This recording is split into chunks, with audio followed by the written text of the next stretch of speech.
어르신들의 젊음을 돌려드립니다. 낭만과 추억의 그 시절 추억의 쇼에 여러분을 초대합니다.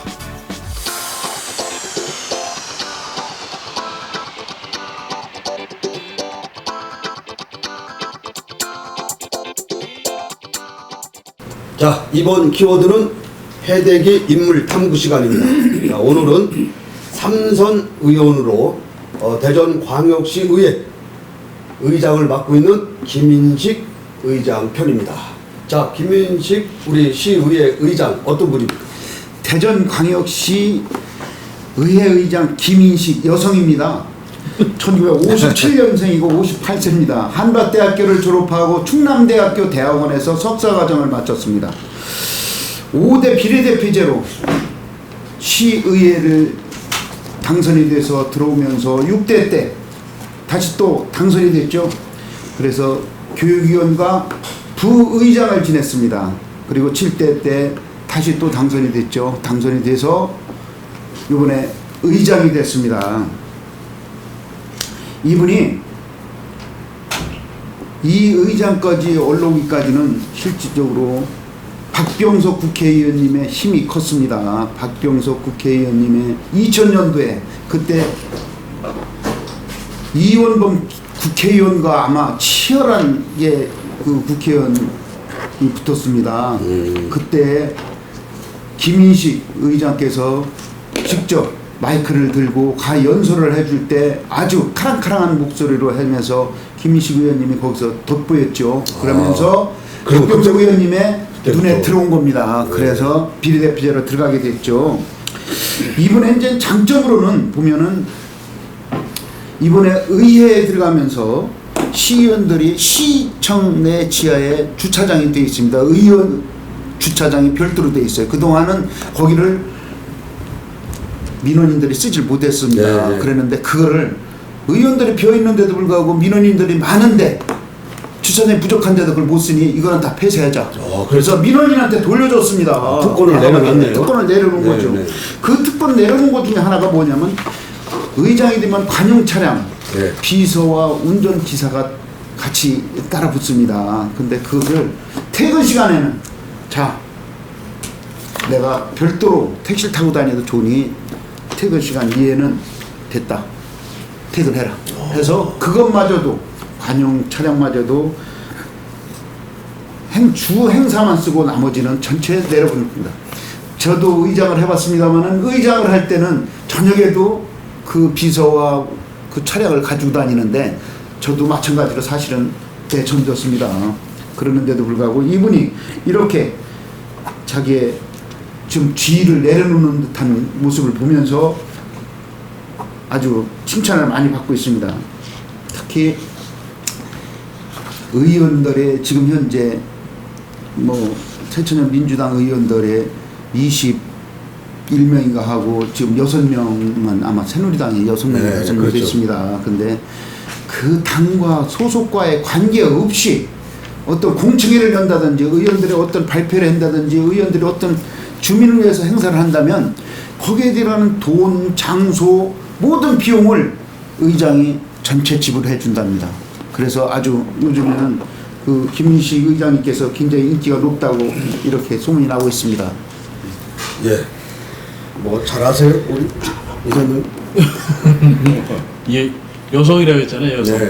예, 여성이고 아까 말씀대로 그 박병석 의원의 그 도움이 많이 큰 것 같은데 반대로 박 의원님이 처음에는 처음에는 이제 박 의원님 도움을 줬겠죠. 이 연설 의원으로. 그런데 아주 대단한 이 능력이 있어요. 이 목소리가 흔히 얘기해서 선전선동에 아주 적합한 목소리입니다. 아주 카랑카랑하고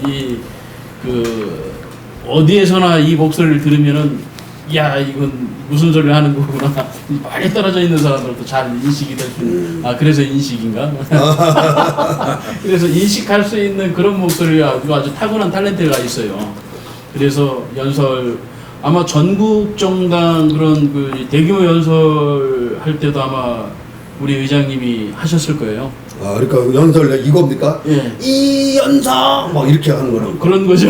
그런데 아주 네, 막 많이 했다면서요? 뜨겁습니다. 예, 그러니까 이게 전국적 대통령 선거 대선이라든가 이런 거 할 때 이분이 대전 대표 선수로 많이 했어요. 그러면은 그거 소리만 들어도 막이 그렇죠. 이제 아까 제가 그랬잖아요. 선변선 예, 이게 이제 가슴이 뭉클하고 그 얘기 들으면은 그거대로 해야 되지 안 하면 막 큰일 날 것 같고 막 그런 게 아주 있어요. 대단한 능력을 가지고 계세요. 그런데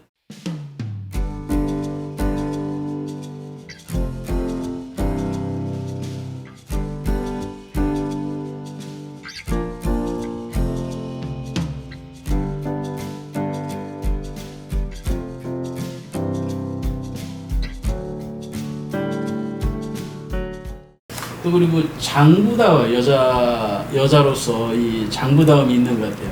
그런데 이제 의원이나 그래서 어찌됐든 이제 대전시장과 의장이라는 게 양축 아닙니까? 그래서 그런 것들을 잘 지금 뭐 이렇게 그 여야를 넘나들어서 잘 하신다고 하고, 저는 사실은 하나 좀 부탁드리고 싶은 것은 의회의 좀 독립성 조금 더 예전보다 많이 좋아졌는데 조금 더 행정부를 견제하고 또 자체적으로 무엇을 비전을 제시하고 하는 것들이 조금만 더 열심히 해주셨으면 어떨까 하는 그런 아쉬움은 있어요. 네. 우리 교수님은 예. 어떻게 보셨어요? 하여튼 일단은 지금까지는 대단히 성공한 정치인이죠. 삼선 의원이 됐고요. 그리고 최초의 우리 대전시의 최초의 여성 의회 의장. 아마 지금 전국 유일한 광역의회 의장이 아닌가 싶은데요. 그런 점에서 뭐 꼭 여성이라서가 아니라 지금까지 이 걸어온 정치적인 길이 대단히 성공적이었다, 저는 이렇게 생각을 하고, 또 그만한 뭐 역량과 자질이 충분히 갖추었다 이렇게 보고는 있습니다. 특히 이제 권위, 뭐 여기 우리 의정의 그 비전 슬로건도 이제 권위 의식을 낮추고 소통하는 의회가 되겠다, 이제 이런 그 여러 차례 그런 주장을 했듯이 실제로 이제 권위 의식을 네. 상당히 낮추어가는 그런 노력들이 좋게 보여집니다. 근데 다만 이제 그 우리 대전 광역시 의회가 할 일이 많거든요. 지금 그 동안에 이제 지금 현재는 우리 22명의 의원 중에 16명이 이제 그 새정년이고 새누리당 6명이라서 이제 시장이 또 새정년이기 때문에 이렇게 그 시장과 의장 간의 관계가 상당히 이렇게 같은 당 소속의 원만한 관계입니다. 그래서 이제 그 동안에 보면은 우리 대전시 의회가 여러 가지 역할도 했다고는 하지만 오랜 기간, 지금 몇 년에 걸쳐서 집행기관의 거수기 역할을 했다라는 평가를 받고 있습니다.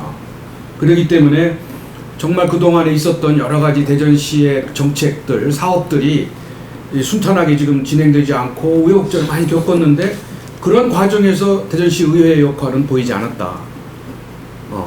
그런 부분에 대해서 정확하게 짚고 견제하고 대안을 제시하고 이런 부분이 아니라 늘 집행기관 시장이 내세운 사업 행사 또는 이런 것에 대해서 통과하고 손을 들어주는 그러한 역할에 그쳤기 때문에 우리 시민들의 그 대전시 의회에 대한 시각은 그렇게 긍정적이진 않다, 아직까지. 그다음에 두 번째는 그 광역시 의회는 그 우리 지역에 뭐 5개 자치구도 있습니다만 지역 내에 얽혀 있는 갈등의 문제를 해결해야 됩니다. 물론 자기 선거구가 있어서 자기 선거구를 챙겨야 되는 의무도 있지만은 대전시를 전체로 놓고 대전시 입장에서, 대전 시민의 입장에서 갈등을 조정하고 통합하고 화합을 이루어내는 역할을 시의회가 해야 됩니다. 그런데 그동안에 우리 이 대전시 의회의 모습은 당 간에, 계파 간에 또는 뭐 자기 출신 선거구 간에 이런 것에 얽혀가지고 전혀 대전이 앓고 있는, 대전이 그 문제를 안고 있는 이런 갈등이 뭐 지하철 문제라든지 뭐 여러 가지 문제에 있어서 대전시의 조정 역할을 제대로 하지 못했다라는 점에서 이제 1년을 보냈습니다. 이 김인식 의장님 하에 이제 남은 1년이 있는데요. 의장인가 일단 2년이죠. 그렇죠. 예. 그래서 앞으로 이 남아있는 1년 동안에는 그 우리 대전시 의회가 이제 정말 중요한 만큼 그 의회의 본래의 그 위상과 역할을 잘 살려서 아까 말씀드린 집행기관을 제대로 견제하고 또 대전의 미래를 비전을 제시하는 그런 보다 더 능동적인 역할 그리고 대전시가 안고 있는 갈등과 이 대립 이런 문제를 조정하고 통합하는 그러한 역할로 갈 것으로 이렇게 기대를 해봅니다. 네. 김인식 의장님이 소속이 민주당이면서도 관저 1, 2 또 가수원 기성동이죠. 근데 거기에서 보면은 새누리당 그 전에 한나라당 먼저 번 2010년도에도 마찬가지로 이석용 의원이 경선을 해서 이겨서 나갔는데 김인식 의원한테 졌습니다. 그 이후에도 작년에도 지난해에도 마찬가지로 또 새누리당끼리 경선을 붙어서 갔는데 박명래 의원과 이규영 후보랑 같이 붙었는데 이규영 의원이 이겼죠. 그래서 거기서 나가서 했는데도 불구하고 또 김인식 후보한테 또 졌습니다. 근데 그쪽에 보면 그 갑지역이라 서구 갑지역에 특히 보면은 어떤 행사가 되던 뭐 등산 가던 어떤 행사가 있던 가보면 꼭 김인식 의원과 유명한 구의원이 있습니다. 행정자치위원장을 지낸 그 유명한 의원이 꼭 참석을 하고 있어요. 그리고 그 이후에 박병석 의원님이 이제 뒤에 나오십니다. 또 복수동, 뭐 정림동, 도마동 행사하는 데 가보면 이광복 의원이 또 거기에 또 나와 있어. 항상 언제고 나와 있어. 응? 또 변동 뭐 내동 거기에 보면 박혜련 의원이라고 지금 시의원이 된 구의원 했던 분이 또 나와서 이렇게 해주고 있습니다. 이런 것들이 어떻게 저렇게 잘 뭉쳐서 가고 잘 되는지 박병석 의원님이 얼마나 잘해주는지 모르지만은 진짜 너무 잘하고 있더라고. 내가 가서 보면 어느 때 다른 분과 함께 새벽마다 가서 인사를 한 적이 있었는데 제 솔직한 심정으로 약이 오를 정도로 잘하고 있어요. 약이 올라. 얼마나 잘했는지. 그리고 이 섬세함, 여성으로서의 섬세함이 그 노인들한테 한 분 한 분한테 가서 막 그 나쁜 말로 하면 여수 떤다고 그랬죠. 응? 가서 막 이렇게 하고 하는 걸 보면 제가 아주 약이 오를 때가 있었습니다. 그런 것들이 결국 얼마나 잘했는지에 대한 평가에서 결국 의장권이 되지 않았나 저는 이렇게 생각을 합니다.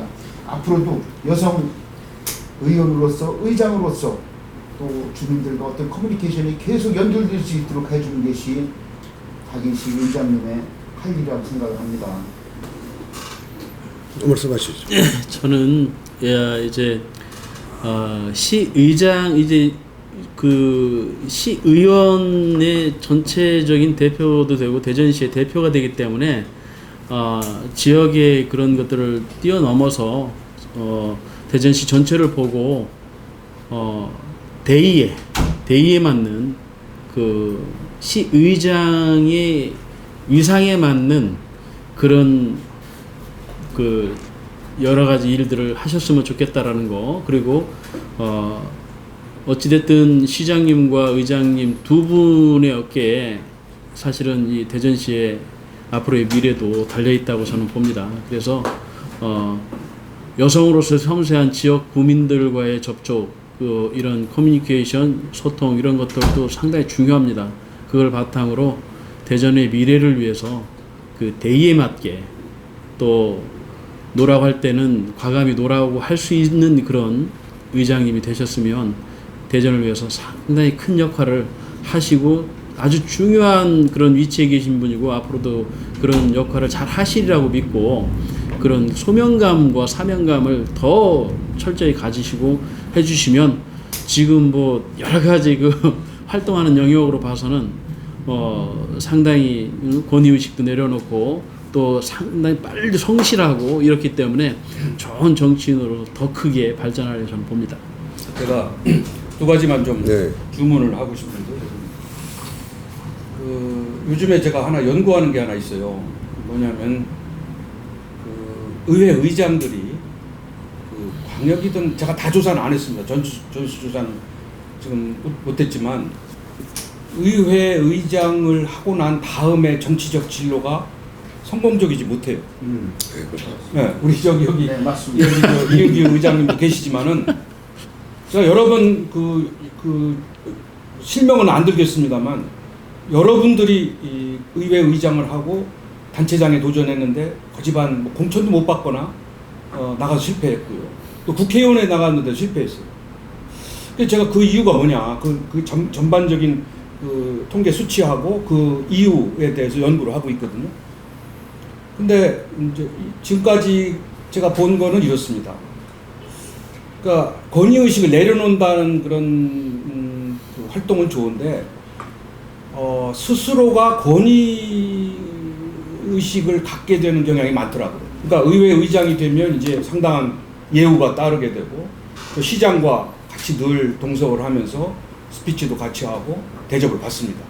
또 공무원들로부터 또 그런 예우를 받고 이제 그러다 보니까 본인도 모르게 좀 변하는 것 같아요. 이게 맞습니다. 네, 굉장히 내가 지금 정치적 위상이 높아지고 나에 대한 지지가 굉장히 폭이 넓어진다고 이제 생각하는 것 같아요. 그렇죠. 그게 아닌데요. 네. 실제는. 네, 매스컴에 많이 노출이 네. 되고 많은 행사에 참여하고 많은 사람하고 접촉하고 하니까 이 부분이 전부 내 지지자로 보이게 되고 또 공무원들이 굉장히 이제 의회 의장에 대해서 굉장히 예우와 여러 가지 대접을 하거든요. 그러다 보니까 본인이 스스로 굉장히 위상이 높아진 것으로 조금 착각을 하는 거 아닌가 이런 생각이 들어요. 뭐 다는 아니겠습니다만 이제 그래서 그런 의식을 가지고 다음 선거에 뛰어들어 보니까 이게 거품이다. 그게 지지가 아니었다. 또는 사람들이 의외로 의장을 모른다. 이런 부분이 이제 드러난 거예요. 그래서 저는 이번에 이런 상황을 그렇고 우리 김인식 의장님의 경우에는 한번 좀 고민을 해보실 필요가 있어요. 이제 1년 후에 진로에 대해서 그리고 그 진로를 염두에 둔다면 지금 하고 있는 의회 의장을 또 어떻게 하는 것이 그런 전철을 안 받겠는가 하는 것도 한번 지금쯤은 고민할 때가 됐다. 그러기 위해서는 초심으로 돌아가고 이 의회 의장이 갖는 어떤 격식이라든지 어떤 상징적인 그런 그 위상에 대해서는 한번 생각을 해볼 필요가 있다. 이제 저는 그런 조언을 한번 드리고 싶고요. 두 번째는 대전시 의회입니다. 역시 대전시 의회가 이 의회와 장과 의회와 집행기관의 관계는 긴장과 경쟁 관계여야 됩니다. 원만한 협력 관계만 이루어져 좋은 게 아니에요. 긴장과 협력, 때로는 갈등도 해야 됩니다. 다만 목표는 시민을 위한, 시민의 복리 향상을 위한, 지역의 발전을 위한 그런 목표를 가지고 집행기관과 경쟁하고 견제하고 갈등을 일으켜야 됩니다. 그래야지 집행기관이 협조하고 원만하게 합의하고 맨날 이렇게 지낸다고 해서 의회가 잘한다는 게 아니거든요. 물론 이제 갈등을 하면 그 갈등을 풀 수 있는 능력과 나중에 이제 합의가 이루어져야 되겠죠. 뭐 갈등을 해서 마냥 파행적으로 가서는 안 되니까. 그래서 이 부분을 이제 대전시 의회가 그 위상과 역할을 잘 정립을 해야 된다. 집행기관과의 관계를. 특히 요즘에 이 대전만이 아닙니다만 의회와 의원들이 지금 자꾸 집행기관과의 이제 밀착관계, 인사에 개입한다든지 선거구 청탁을 한다든지 민원을 제기한다든지 이런 부분 때문에 집행기관과 결탁하는 경우가 많이 생겼습니다. 그렇게 되면 이게 견제와 균형이라는 게 어려워지거든요. 그래서 이런 부분을 다시 한번 성찰해 볼 필요가 있다. 지난 1년을. 그리고 끝으로는 이제 대전시 의회가 대전시 의회만 생각하지 말고 이제 인근 세종, 충남, 충북 의회와도 교류해서 같은 발전을 모색해야 돼요. 또 5개 구의회와도 긴밀하게 소통, 협력해서 대전시 발전에 같이 노력을 해야 됩니다. 특히 김인식 의장님은 야당이죠. 지금 뭐 우리 의회에서 여당이 되겠습니다만 이 세민혁이라는 당파적인 입장만을 대변하는 대표가 아닙니다. 전체적으로 정파를 초당적으로 이 시의회를 끌고 가서 주민들로부터 신뢰와 사랑과 존경을 받는 그런 의장으로 남기를 간절히 기대하고 희망을 합니다. 자, 우리 육 교수님 말씀대로 이분이 우리 김민식 의장께서 초창기에는 조금 권위가 좀 있었습니다. 그래서 그 집행부 지금은 모르겠습니다. 지난해까지만 해도 정무부시장하고도 이 관계가 썩 좋지 않고요. 경쟁 관계를 늘 갖고 또 여성 의원들하고도 또 이렇게 별로 이렇게 관계가 좀 안 좋았던 걸로 알고 있었는데 지금은 이제 많이 좋아졌다고 합니다. 이제 그런 걸로 봐서는 처음에는 좀 그렇지 않았나 이런 게 좀 아쉬운 점이 있었고요. 앞으로도 이 집행부와 좀 특히 뭐 부시장이나 이런 분들하고 좀 잘 지냈으면 저는 좋겠고요. 결론을 지금 말씀을 드리면은 어쨌든 간에 대전 최초의 여성 의장으로서 권위의식을 낮추고 시민과 소통과 화합을 하는 그런 의장으로서 면모를 보여주시고 있습니다. 앞으로 일하는 의회, 특권 없는 의회, 대전 시민만을 바라보는 의회로 만들어 주시기를 간곡히 부탁드립니다.